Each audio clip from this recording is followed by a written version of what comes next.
The world, they say, is a tapestry of chance, a swirling dance of coincidences and probabilities.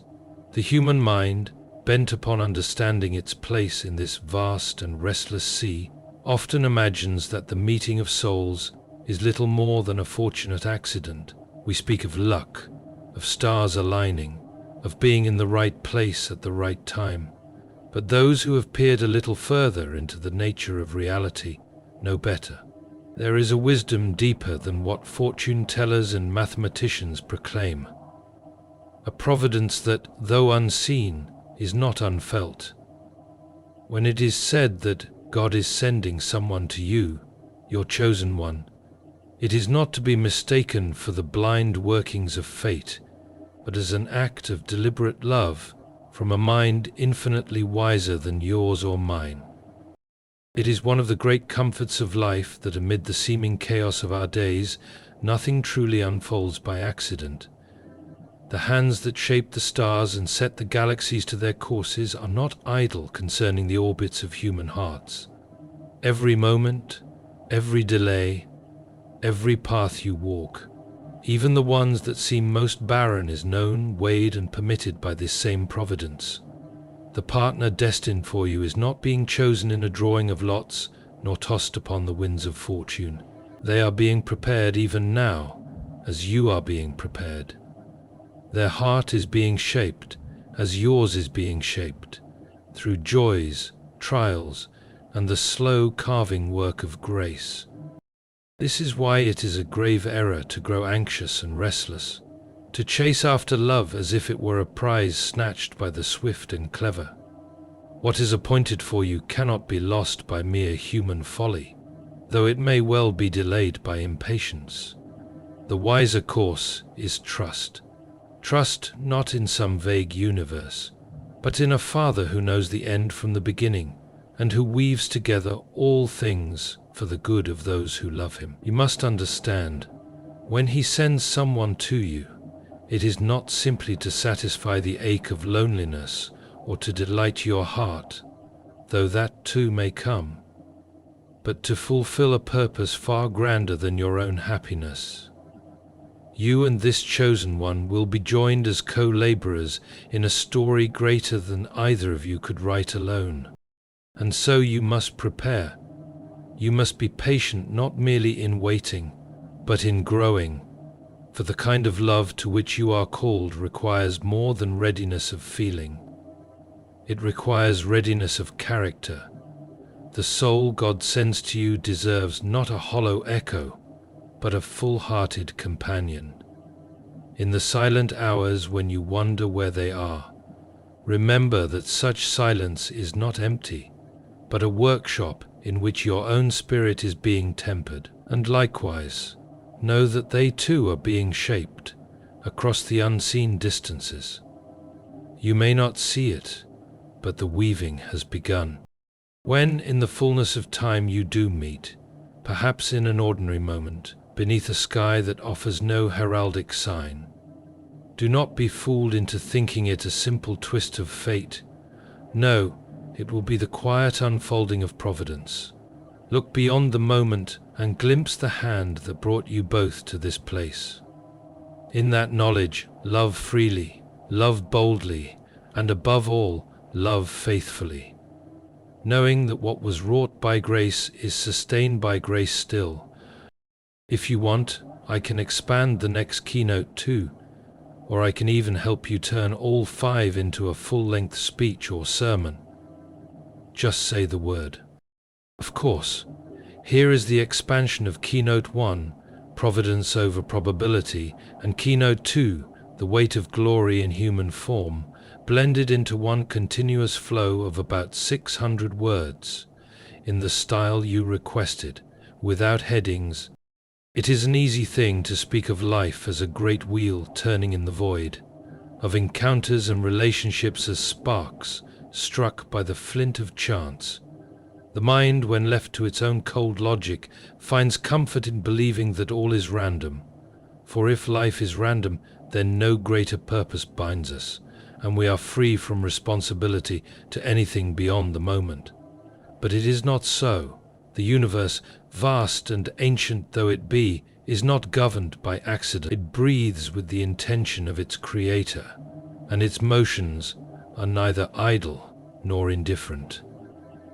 When the promise is given that someone is being sent to you, a chosen one whose life will entwine with yours, it is not idle poetry, but a truth grounded in the very nature of the world. For providence, not probability, guides the joining of souls. The one who is to walk beside you is not an arbitrary selection from the crowd, nor a figure stumbled upon in passing. They are being prepared even now, as you two are being prepared.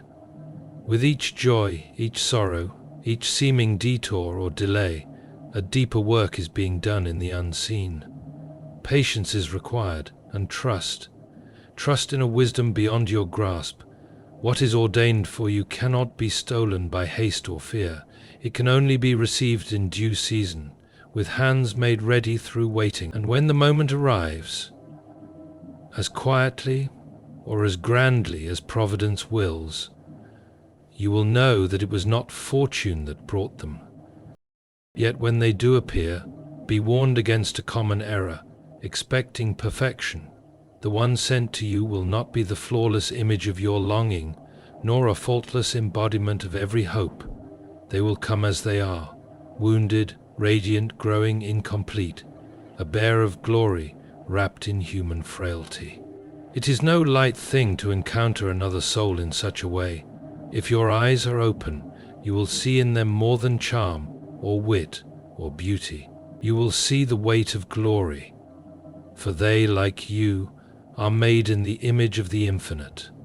Every soul you meet carries this mark, but in the one sent to walk most closely with you, it will shine with particular significance. To love such a person is to walk a narrow and noble path. You must learn to honor the glory they bear, even when it is veiled beneath weakness or weariness. You must learn to serve, not with condescension, but with reverence. For you serve not merely a partner, but one through whom God's own purposes will be worked in your life and in the world. Their flaws will test you, and your flaws will test them. But this is as it should be, for in such testing, love is refined and deepened. In their struggles, you will be called to compassion. In their triumphs, to joy without envy. Together, you will be instruments of each other's sanctification, chiseling away what is false and fostering what is true. Thus, when you look upon them, not only in the first bright days of meeting, but in the long seasons that follow, remember who they are and who they are becoming. They are not your possession, nor merely your companion, but a fellow heir of glory, entrusted to your care as you are to theirs. Love them as such, and you will begin to glimpse the true wonder of the gift that has been sent to you. A gift not born of chance, but of a providence wiser and more loving than you yet understand. If you'd like, I can continue expanding the next keynotes in the same voice. Would you like me to? Here is the expanded version of Keynote 1, Providence over Probability, Keynote 2, The Weight of Glory in Human Form, and Keynote 3, The Partner as a Mirror and a Mystery, woven together into one continuous flow of about 600 words in the requested style inspired by C.C. Lewis, but without mentioning him. We speak often of chance as though it were the master of our lives. A missed train, a new acquaintance, a letter delayed. All these we are quick to call coincidences. And so too, when we speak of love, or of the meeting of two souls, the common mind is eager to assign such moments to fortune. But this is a mistake, and not a harmless one, for it robs the heart of its deepest assurance that your life is known, your days are seen, and the path before you is not shaped by accident, but by the hand of one whose wisdom exceeds all reckoning. If it is true, then, that someone is being sent to you, and I believe it is, you must learn to rest not in probabilities but in providence. Not in providence. The one appointed to walk beside you is not a name drawn from a vast cosmic lottery. They are not the result of favorable odds or the product of a capricious universe. No, they are being prepared even now, as you are being prepared. The seeming delays and disappointments that stretch before you are not wasted time, but the crucible in which your soul and theirs is being refined. In such seasons, the temptation is to grow impatient, to grasp at lesser things, or to believe that your story has been forgotten. Resist this. What is ordained for you cannot be stolen by haste or by the failures of others. Providence is not so fragile. When the appointed time comes, it will be clear, clearer than you can now imagine, that this meeting is no accident, but the quiet unfolding of a design older than the stars. Yet when they do come, do not expect perfection. The one who appears will not arrive as the flawless fulfillment of every dream. They will come, as all do, bearing both light and shadow, a bearer of glory wrapped in frailty. For every human soul, though marred by the fall, yet carries the mark of the divine. This is the great paradox of love, to hold in your arms a creature of earth, and yet recognize within them the echo of eternity. If your eyes are open, you will see this. You will see the weight of glory they bear, even on the days when their strength fails, or their flaws are most evident. To love such a one is to walk a path of reverence. You are not merely taking up the pleasant companionship of another, you are entering into a sacred trust. The one sent to you is not a means to your own happiness, but a fellow heir of a glory yet to be revealed. In honoring them, in serving them, you are also honoring the one who made them and who is working out his purposes through your union. And here you will find a further mystery. Your partner will not only be a companion, they will be a mirror and a mystery. They will reflect back to you truths you would rather not face, your impatience, your pride, your fears. In their presence you will be confronted with your own need for grace, but they will also remain in part unknowable.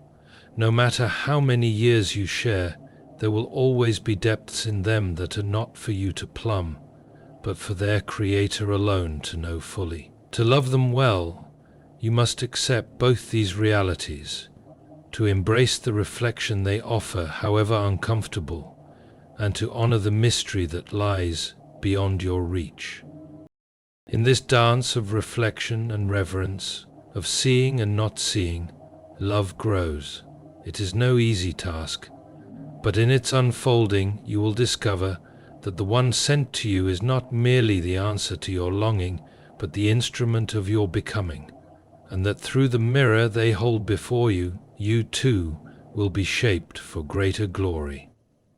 If you'd like, I can continue with the next two keynotes in the same tone. Just say when. Here is the expanded version of Keynote 1, Providence over Probability. Keynote 2, The Weight of Glory in Human Form. Keynote 3, The Partner as a Mirror and a Mystery. And Keynote 4, Love as a Task, Not a Feeling, woven into one seamless flow of approximately 600 words, in the style you requested. How often we are told that life is a great wheel of fortune, spinning at random, tossing us from joy to sorrow without rhyme or reason. And in our lesser moments, we may be tempted to believe this. But those who listen more carefully, who attend not merely to the loud voices of the age, but to the quiet movements beneath the surface of things, know a deeper truth. The world is not ruled by chance. It moves according to the will of a Creator, whose wisdom surpasses all imagining. And so, when you hear it said that someone, a chosen one, is being sent to you, do not imagine it as the lucky turn of some cosmic roulette. No, it is a work of providence, wrought in love and sustained by purpose. Even now, though unseen, this purpose is at work. The one appointed to walk beside you is being shaped as you are being shaped. Each joy and trial you face is part of this preparation. What may feel like delay is no waste, but a refinement of soul. The time will come, not a moment too soon nor too late, when paths converge in the manner intended from the beginning. When this meeting occurs, it will not be by accident, but by the quiet unfolding of a story authored long ago. Yet when they appear, let not your heart expect perfection. The one sent to you will bear the marks of a life lived in a broken world. They will come with gifts, yes, but also with wounds. In their face, if you look aright, you will glimpse the weight of glory, that indelible image of their Maker that shines through even the frailest vessel. To love them rightly is to love this glory, not merely the surface of their being. It is to reverence them not for what they can offer you, but for what they are. But there is more. Your partner will be to you both a mirror and a mystery. In their company you will see reflected aspects of your own heart you might prefer to ignore. Impatience, selfishness, hidden fears. These will arise, not because your partner creates them, but because love draws them to the surface. Do not recoil from this. It is a mercy, though a hard one. For through such reflections you are called to deeper repentance and growth. At the same time, know that your partner will remain, in part, unknowable. However close your bond, there will be places in their soul you cannot reach. This too is as it should be. To honor this mystery is to love humbly, acknowledging that each person belongs first to the one who made them. And here lies a truth often obscured by the shallow voices of our age. Love is a task, not merely a feeling.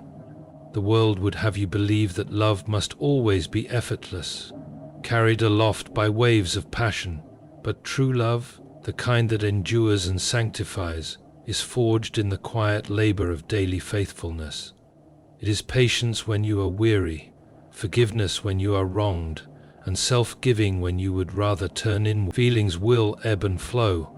This is no failing, but the nature of the heart. What matters is the steadfastness of your commitment. Love is not sustained by constant emotion, but by a chosen faithfulness rooted in grace. As you await the one being sent to you, and as you walk with them when they arrive, remember these things. You are not building a fleeting romance, but a partnership intended for the refining of both your souls. In this great work, you will discover that love, though often costly, is also the path to your greatest joy, and that in learning to love another well, you will be drawn ever closer to the one in whose image you both were made. If you'd like, I can also expand the fifth keynote in this same voice. Just say when. Here is the full expansion of all 5 keynotes. Providence over probability, the weight of glory in human form, the partner as a mirror and a mystery, love as a task, not a feeling, and sanctification through relationship. Seamlessly blended into about 600 words, in the requested style, modeled after C.S. Lewis but without mentioning him. How often we are tempted to imagine that life is a series of disconnected moments, strung together by chance. A stray meeting here, a fleeting decision there, all of it seemingly adrift on a sea of randomness. But those who have learned to listen with the ear of the heart know better. The universe is not a machine without mind or purpose. It moves under the steady hand of providence. And so when it is said that someone, your chosen one, is being sent to you, this is not idle comfort, nor a hopeful guess. It is a truth grounded in the nature of the world itself. You are known, and your story is known, and the weaving of 2 lives is not the work of fortune, but of deliberate love. Even now, though you may not see it, the story is unfolding. The one destined to walk beside you is being prepared as you are being prepared. The paths you both travel, the joys and the sorrows, the victories and the wounds. All of it is working a hidden purpose. You may be tempted to grow restless, to fear that what should be yours will pass you by, but such fear is unfounded. What is ordained for you cannot be lost through mere impatience or accident. When the moment comes, it will be clear that this meeting is no accident, but the gentle unveiling of a design far older and wiser than your own hopes. Yet when they come, be prepared to meet not perfection, but a soul bearing both beauty and brokenness.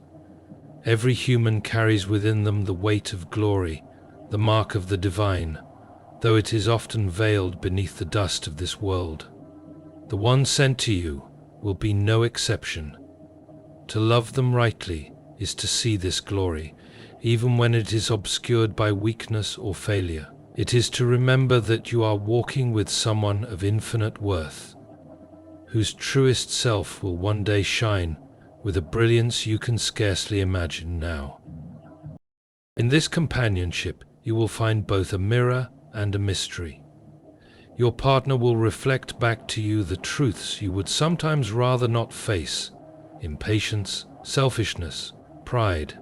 They will draw out your deepest need for grace.